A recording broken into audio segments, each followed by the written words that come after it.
कि 2000 नोट भी नहीं चल पाया कि जमीन के नीचे 100-150 मीटर तक भी उस पे नैनो चिप है।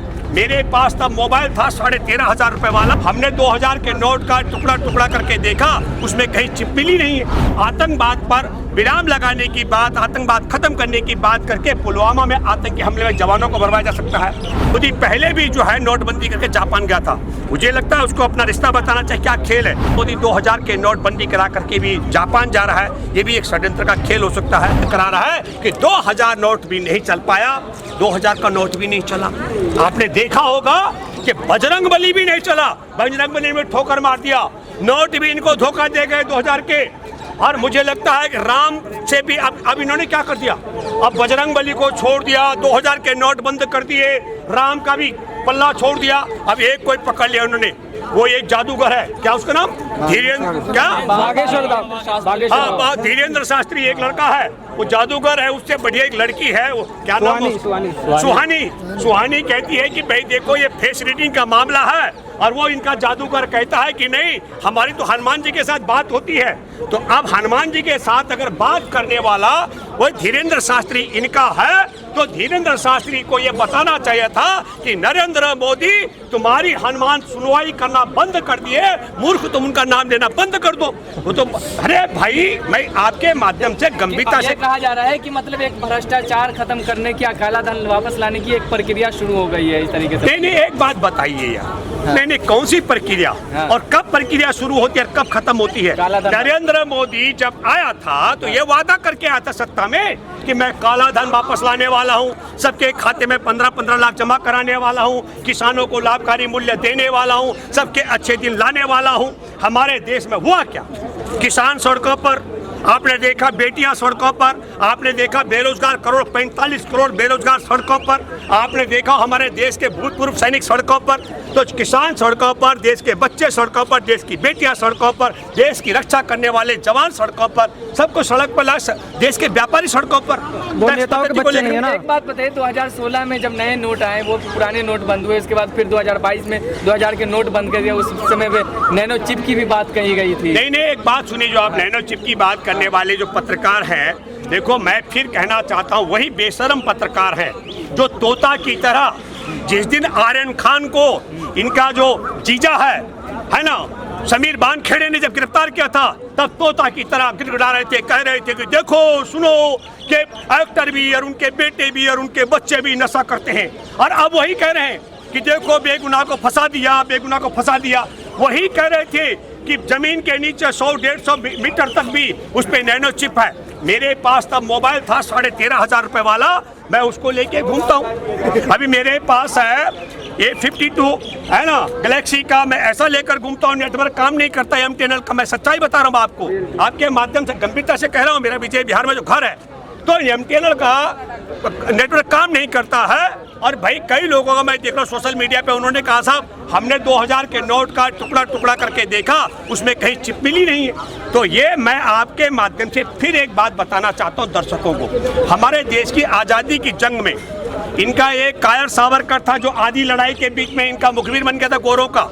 इन्होंने कहा कि साहब वो एक बुलबुल के ऊपर बैठ के भारत भ्रमण करता था। जिस तरीके से वो बुलबुल के ऊपर एक इंसान भारत भ्रमण कर सकता है, ठीक उसी तरीके से 500 और 1000 के नोट बंद करके आतंकवाद पर विराम लगाने की बात, आतंकवाद खत्म करने की बात करके पुलवामा में आतंकी हमले में जवानों को भरवाया जा सकता है।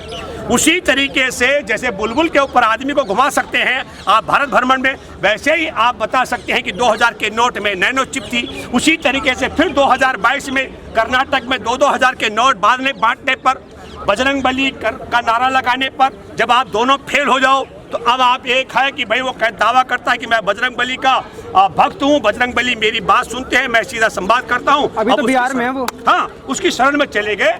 देशवासियों को सोचना चाहिए कि इनकी बात ना बजरंगबली सुनता है, ना इनकी बात राम भली सुन रहे हैं, ना इनके 2-2 के नोट चल पा रहे हैं। इसलिए नोटबंदी करा के मैं फिर कहना चाहता हूं, क्योंकि ध्यान भटकाने का यह षड्यंत्र है। क्या षड्यंत्र? झटका लगा कि नहीं? तीन बड़े कारण है। देखिए, ये देखो इनका मास्टर स्ट्रोक क्या है, ये बेटियां बैठी 28 दिन से धरने पर, इससे ध्यान भटकाने का षड्यंत्र है।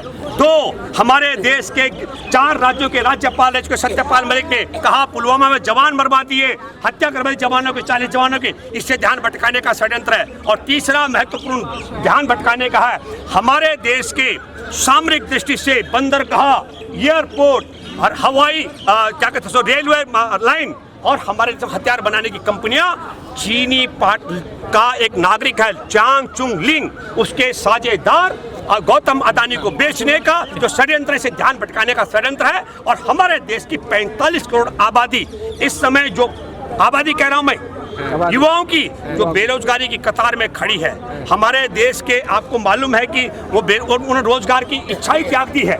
ऐसी स्थिति देश के अंदर हो गई है। इन सब मुद्दों से ध्यान भटकाने का हम सब लोगों को पूछना चाहिए। लास्ट बात, नरेंद्र मोदी ने कहा था कि मैं हर साल 2 करोड़ को रोजगार दूंगा और 9 साल में अब पता लगा कुछ हजार लोगों को वो नियुक्ति पत्र बांट रहे हैं। इन सब मुद्दों से ध्यान भटकाने का षड्यंत्र है, इसलिए नोटबंदी की जा रही है। लेकिन मोदी जी तो जापान चलेगा ना अभी तो? नहीं, मोदी का खासियत है, मोदी पहले भी जो है नोटबंदी करके जापान गया था।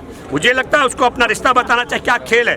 तब मोदी ने वहां कहा था कि जिनकी बेटियों की शादी है वो रुपए के लिए तरसने लग गए हैं, और अब मोदी 2000 के नोटबंदी करा करके भी जापान जा रहा है। ये भी एक षड्यंत्र का खेल हो सकता है, मुझे लगता है। लेकिन आखिरी और महत्वपूर्ण बात यह है कि 2024 को कैसे देखते हैं? 2024 को तो मैं ये मानता हूँ कि उसकी शुरुआत कर्नाटक से हो गई है। कर्नाटक के नागरिकों ने तय कर लिया, वहाँ के मतदाताओं ने इनके 2-2 हजार के नोटों के लालच में वो नहीं आए। इनके हिंदू मुसलमान के खेल को उन्होंने पछाड़ किनारे कर दिया है। इनकी ईवीएम में सेटिंग को भी हरा दिया। हाँ, मैं ये मानता हूँ, मैं कहूँगा, एक बात कहूँगा कि इनके वोट कम नहीं हुए। यहाँ बेटियाँ बैठी हुई हैं, पुलवामा में जवानों की हत्या का मामला सत्यपाल मलिक ने उठाया है, और हमारे देश के साथ सामरिक दृष्टि से जो चीनी पार्टनरशिप है अदानी की, इन 3 मुद्दों पर भी मैं एक बात कह सकता हूं। ये कहते हम राष्ट्रवादी हैं, कैसे राष्ट्रवादी हैं कि महिलाओं जो पहलवान हैं उनके मामले पर भी इनका वोट कम नहीं होता है। 40 जवानों की हत्या कराने के मामले में इनका वोट कम नहीं होता है। हमारे देश के चीन के साथ में सामरिक दृष्टि से चीन को बेचे गए तमाम हमारा एयरपोर्ट से लेकर के बंदरगाह तक और हथियार बनाने की कंपनियां, और उसके बाद भी वोट कम। सुनो, मैं ये कह रहा हूं कि इनका वोट बैंक देश के साथ गद्दारी, बेटियों के साथ उनके यौन शोषण के बाद एकजुट होता है, जवानों की हत्या के बाद। और जो हमारे देश की बेटियों के साथ है, संविधान के साथ है, इंसान के साथ है, भाईचारे के, किसान के साथ है, वो वोट हमारा देश का एकजुट नहीं होता। मैं अपील करता हूं 2024 में मुझे लगता है कि कर्नाटक से शुरुआत हो चुकी है और ये शुरुआत बहुत आगे बढ़ने। देश के लिए क्या मैसेज देना चाहेंगे? मैं देश के लिए, मैंने कहा कि जो हमारे देश के संविधान के साथ, लोकतंत्र के साथ, किसान के साथ, आम इंसान के साथ, बेटियों के साथ है,